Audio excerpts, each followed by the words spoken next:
OG elevation elevation elevation ఫ్యాన్స్కి పండగ. దసరా దీపావళి బతుకమ్మ ఒకేసారి వచ్చేసాయి. ఈ సినిమాలో చూపించినంత మన పవర్ స్టార్ పవన్ కళ్యాణ్ గారిని ఇంతకుముందు వచ్చిన సినిమాలలో ఏ సినిమా చూపించలేదు.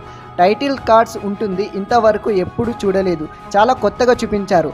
And also power star Pawan Kalyan గారి ఎంట్రీ ఆల్సో. ఫస్ట్ హాఫ్లో ఒక ఫ్లాగ్ సీన్ ఉంటుంది. ఆ ఫ్లాగ్కి ఒక బ్యాక్ స్టోరీ ఉంటుంది. సూపర్గా ఉంటుంది ఆ సీన్. హీరోయిన్ ప్రియాంక మోహన్ గారి డ్యూరేషన్ చాలా తక్కువ సేపు ఉంటుంది. ఇంటర్వెల్ మామూలుగా కిక్ ఇవ్వలేదు బ్రో. విలన్ని ఇంకా కొంచెం స్ట్రాంగ్గా పెట్టి ఉంటే బాగుండు. అర్జున్ దాస్కి కూడా మంచి షాట్స్ పడ్డాయి. మెయిన్గా చెప్పుకోవాల్సింది మ్యూజిక్ డైరెక్టర్ తమనన్న గురించి. వాడిన ఇన్స్ట్రుమెంట్స్ మళ్ళీ వాడలేదంటే నమ్ముతారా? అలా కొట్టారు. డైరెక్టర్ సుజిత్ దగ్గర నుంచి ఇలాంటి అవుట్పుట్ అస్సలు ఎక్స్పెక్ట్ చేయలేదు. సుజిత్ గారు చెప్పారు పోడ్కాస్ట్లో, ప్రెస్ మీట్లలో, ఈసారి కన్ఫర్మ్గా పగిలిపోద్ది అని. ఒక ఫ్యాన్ తన హీరోతో సినిమా తీస్తే ఇలా ఉంటుందా అనిపించింది. మామూలు